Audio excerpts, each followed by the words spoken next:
Vanessa memang sangat berhati-hati dalam soal makanan, karena itulah dia jarang makan di luar, kecuali di beberapa restoran yang berada di bawah naungan perusahaan Murphy Group.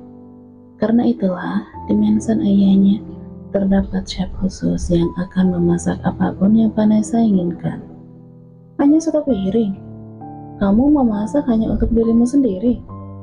Protes Vanessa dengan nada kesal ketika melihat Diego meletakkan satu piring nasi goreng di atas meja. Lain kali kamu harus belajar memasak lagi. Omelet buatan kamu sangat asin dan belum matang.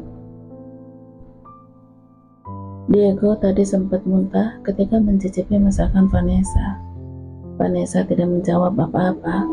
Wanita itu hanya memanyunkan bibirnya. Mungkin karena dia merasa bahwa suaminya sangat pelit sekali. Diego ingin memulai makan, tapi entah mengapa Diego tidak tega melihatnya. Karena memang dia memasak nasi gorengnya kebanyakan, sehingga dia pun membawa piring kosong di atas meja, lalu membagi dua nasi goreng buatannya itu. Aku memasak nasi gorengnya terlalu kebanyakan. Lebih baik bagi dua saja dengan kamu. Vanessa bukan main senangnya setelah mendengar perkataan Diego. Oke lah, karena aku sangat lapar setelah membereskan rumah seharian di rumah, jadi aku harus mencoba nasi goreng buatan kamu ini, jawab Vanessa sambil membawa nasi goreng tersebut. Kamu tidak membereskan rumah, tapi kamu malah membuat rumah aku berantakan. Diego mengkoreksi perkataan Vanessa. Lagian soal kamu sendiri, untuk apa kamu menyuruh aku beres-beres rumah? Kenapa kita tidak memperkerjakan pelayan saja di rumah ini? Vanessa mengusulkan keinginannya untuk mempekerjakan seorang pelayan di rumahnya Diego. Aku tidak suka tinggal bersama dengan orang asing, jawab Diego sambil melahap nasi goreng buatannya. Vanessa mengerutkan keningnya. Kenapa? Diego menghela napas dengan kasar. Cepatlah makan, jangan banyak bicara. Vanessa pun mendengus kesal. Suaminya itu sungguh adalah pria yang paling menyebalkan di dunia ini. Dia segera mencicipi nasi goreng buatan Diego. Vanessa mengerutkan mata. Rupanya masakan Diego sangat enak sekali. Apakah kamu seorang chef? Masakan kamu sangat enak sekali. Diego tidak menjawab pertanyaan dari Vanessa. Pria itu sedang sibuk dengan sarapan paginya. Besok aku akan mulai masuk kerja. Aku akan meminta ayahku untuk mempekerjakan kamu di perusahaan. Vanessa mengambil waktu 3 hari untuk cuti honeymoon. Padahal dia dan Diego tidak pergi kemana-mana. Hampir setiap hari di antara mereka ada saja yang harus diributkan. Oke. Diego menjawabnya dengan singkat. Padahal memang itu tujuan utamanya menikah dengan Vanessa. Karena dia ingin masuk ke dalam perusahaan milik ayah kandungnya itu, dan dia pun ingin menyelidiki tentang plan. Mumpung aku masih libur, aku akan mengajari kamu bagaimana caranya menembak. Walaupun aku seorang wanita yang feminim dan anggun, tapi aku cukup mahir dalam menembak. Vanessa sedang membanggakan dirinya sendiri, bahwa seolah-olah wanita itu sangat jago menembak. Andai saja Vanessa tahu latar belakang yang sebenarnya sang suami, bahwa sebenarnya Diego adalah seorang pembunuh berdarah dingin dan seorang sniper yang handal. Oke. Aku ingin tahu seberapa hebat kamu menjadi seorang penembak, jawab Diego penasaran. Dor. Terlihat Diego yang sedang melepaskan peluru ke arah papan kayu.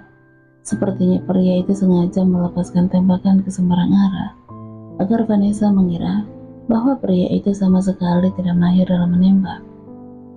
Astaga, ini udah kelima kalinya kita mengulangi latihan, tapi kamu belum bisa menembak papan kayu itu. Vanessa merasa bahwa Diego sangat lamban sekali untuk mempraktikkan semua materi yang sudah Vanessa jelaskan pada Diego. Rupanya sangat sulit. Diego pura-pura mengeluh dengan wajah datarnya. Diego dikejutkan dengan Vanessa yang memegang kedua tangannya dari belakang. Meskipun Vanessa harus sedikit menjincitkan kedua kakinya. Fokuskan pandangan kamu ke arah papan kayu itu. Kemudian, Diego merasakan tidak karuan, mungkin karena napas Vanessa menerpa kulit lehernya. Dia segera melepaskan kedua tangannya. Vanessa sambil membalikkan badan. Aku menyerah. Lagian untuk apa juga aku harus belajar menembak? Karena bagi aku kamu adalah suami plus. Maksudnya kamu juga harus menjadi bodyguard aku. Kamu memang pandai berkelahi. Tapi seharusnya kamu juga bisa menembak. Diego menghela napas. Sepertinya Vanessa sangat berharap bahwa Diego akan menjadi bodyguard yang akan selalu melindunginya. Padahal sebenarnya Diego adalah seorang pria yang sangat berbahaya untuknya. Pria itu pun segera mengembalikan pistol yang ada di dalam genggamannya kepada Vanessa. Aku capek, kita latihan menembak lagi lain kali aja. Besoknya, Vanessa ingin membujuk ayahnya untuk memperkerjakan Diego di perusahaan.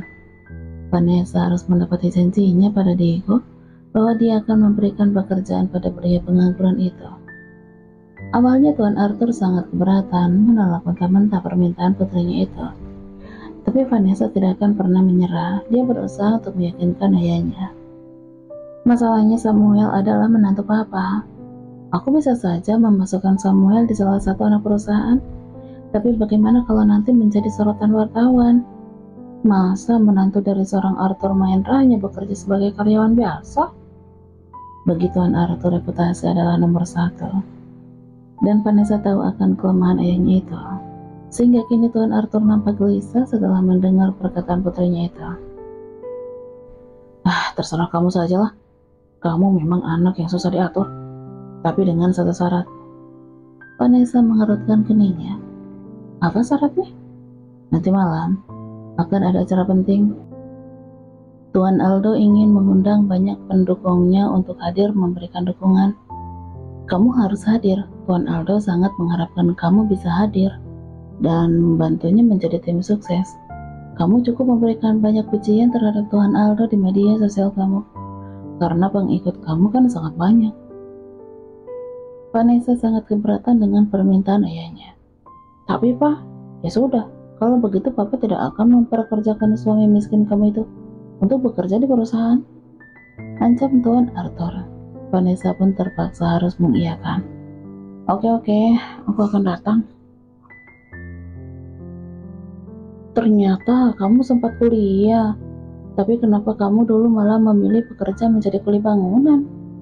Tanya Vanessa ketika memeriksa latar belakangnya Diego. Diego memang pernah kuliah di Amerika. Dia terpaksa harus memalsukan latar belakangnya, seolah-olah dia pernah sekolah dan kuliah di Indonesia. Dulu aku tidak melanjutkannya karena terkendala biaya. Menjadi kuli bangunan adalah pekerjaan yang paling gampang. Tidak perlu repot-repot membuat surat lamaran. Jawaban Diego sedikit masuk akal. Karena itulah Vanessa mencoba untuk mempercayai suaminya itu. Baiklah kalau gitu, Papa udah menyetujui permintaan aku. Sebentar lagi kamu akan bekerja di perusahaan Morphy Group. Oke? Jawab Diego dengan tatapan dinginnya. Vanessa hanya bisa menghela nafas. Apa pria itu sangat sulit sekali untuk mengucapkan terima kasih kepadanya? Vanessa teringat dengan ancaman nanti malam yang harus menghadiri acara kampanye besar-besaran yang diselenggarakan oleh Tuan Aldo. Malam ini aku ada acara, mungkin aku akan pulang larut malam. Acara apa? Tanya Diego penasaran. Aku mendapatkan undangan dari Om Aldo untuk hadir di acara kampanyenya. Om Aldo memang orangnya sangat baik, hanya saja tadinya aku tidak begitu tertarik ke dalam urusan seperti itu. Tapi terpaksa aku harus datang atas permintaan Papa. Diego nampak terkejut mendengarnya. Mungkin karena dia sangat takut nanti malam Vanessa akan mengenalinya. Karena nanti malam Diego akan menjalankan misi pertamanya. Ya sudah. Sehingga setelah malam hari tiba, terlihat Vanessa yang sedang dalam perjalanan menuju ke aula seperti biasanya. Vanessa tidak pernah melupakan pistol yang selalu dia bawa di dalam mobilnya. Tapi entah mengapa kini dia ingin memindahkan pistolnya tersebut ke dalam tas. Mungkin karena dia merasa acara yang dihadiri biasa saja. Bisa saja terjadi hal-hal yang tidak diinginkan dari kubu lawan Tuan Aldo. Sementara itu di ruang bawah tanah, Diego sedang memasukkan beberapa peluru ke dalam senapan. Dia sengaja menutup wajahnya dengan masker dan memakai topi hitam, bahkan berpakaian serba hitam, agar Vanessa tidak mengenalinya.